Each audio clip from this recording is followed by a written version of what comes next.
नमस्कार, मैं Mohan Pandey ask her classes से आप लोगों को आपका नया लेक्चर बायोटेक्नोलॉजी पर देने जा रहे हैं। आप लोग को हमने बता रखा है rDNA technology. RDNA technology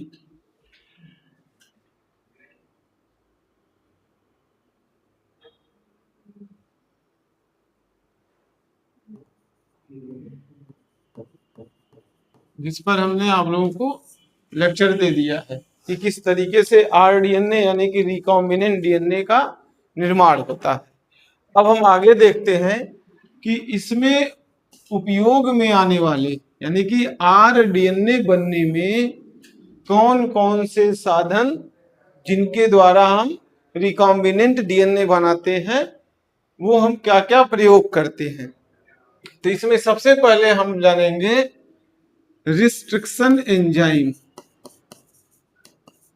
restriction enzyme, हालांकि हमने इस पर आप लोग को लेक्चर दे दिया है, लेकिन अकॉर्डिंग टू सिलेबस अब स्पेशली हम लोग रिस्ट्रिक्शन एंजाइम को एक एक जो भी आरडीएनए बनाने में उपयोग में लाया जाएगा एक एक करके सबके बारे में हमें पढ़ना है और जानना है।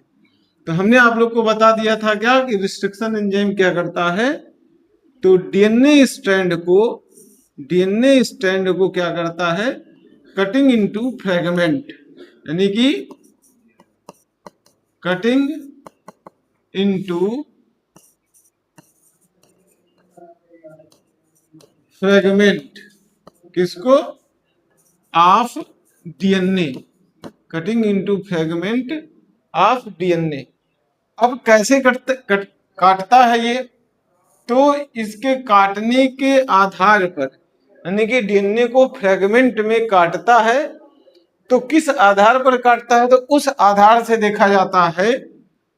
तो रिस्ट्रिक्शन एंजाइम हमें दो प्रकार के मिलते हैं।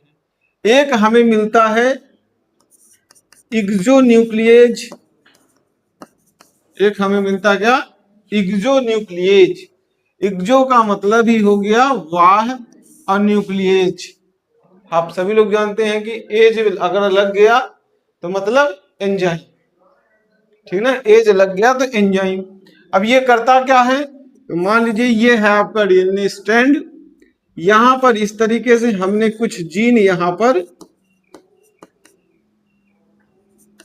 पर हमने बना दिया।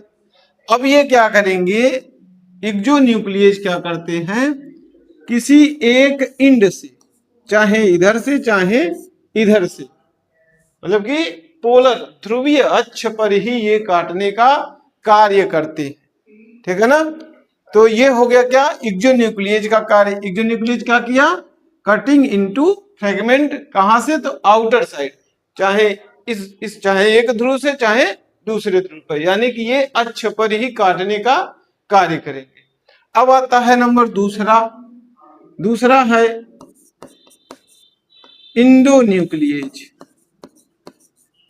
इंडोन्यूक्लिएज, अब इंडो का मतलब हो गया आंतरिक, इंडो का मतलब हो गया क्या, आंतरिक, ठीक है। अब ये क्या करेगा, तो ये क्या करता है, इस तरीके से हमने एक डीएनए स्ट्रैंड बनाया और यहां पर हमने एक एक चीज लिख दिया, ये सब जीन हो गए।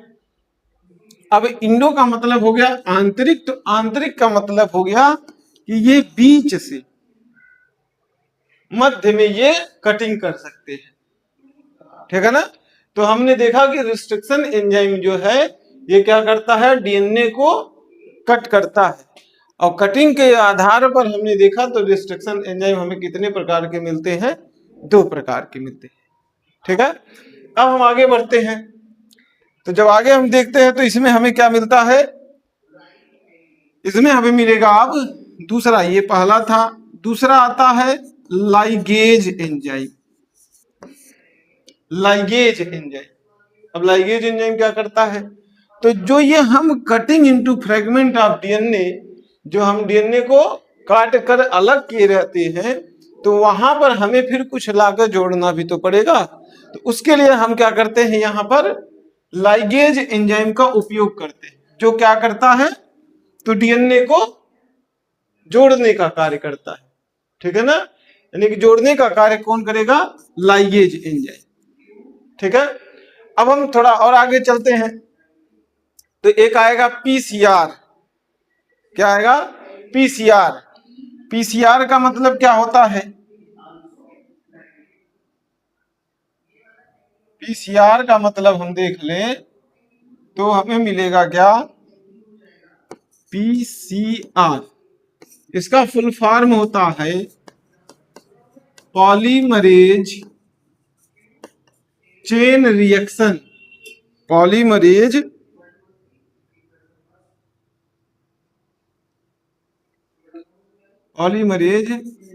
चेन रिएक्शन, इसका कार्य क्या है? इसका कार्य ये होता है कि जो हम आरडीएनए के द्वारा नया डीएनए तैयार कर रहे हैं आरडीएनए के विधि में, इसमें ये क्या करेगा? इनका क्लोन बनाने में सहायक होते हैं, ठीक है ना। अब क्लोन क्या होता है? तो क्लोन भी आपका एक यानी कि copy of the same gene. Clone क्या होता है? Copy of the same gene. अब हम इसमें देखेंगे तो क्लोन बनाने में क्या होते हैं? विभिन्न प्रकार के वेक्टर सहायक होते हैं, विभिन्न प्रकार के। जैसे हमने मान लीजिए कि हमको ये आरडीएनए बनाना था, तो हमें भाई ये सब सारी चीजें का उपयोग करना पड़ा, ठीक है। ये सब सारी चीजों का उपयोग करना पड़ा। तो अब हमें और डीएनए अगर बनाना है, नया डीएनए बना लिया तो हमें और डीएनए बनाना है, तो हम क्या करें? तो हमें मिलेगा क्या? विभिन्न प्रकार के वेक्टर मिलते हैं। क्या मिलते हैं? विभिन्न प्रकार के वेक्टर मिलते हैं, ठीक है, जिनको हम बोल देते हैं क्या? Cloning vector. क्लोनिंग वेक्टर यानी कि क्लोन बनाने वाले वेक्टर मतलब कारक, ऐसे कारक जो क्या करते हो? क्लोन बनाने में सहायक होते हैं, ठीक है ना। तो क्लोनिंग वेक्टर के रूप में दो चीजें आती हैं। एक तो आएगा क्या आपका? बैक्टीरियल प्लाज्मिड, बैक्टीरियल प्लाज्मिड आएगा। और एक आएगा आपका क्या? बैक्टीरियोफेज।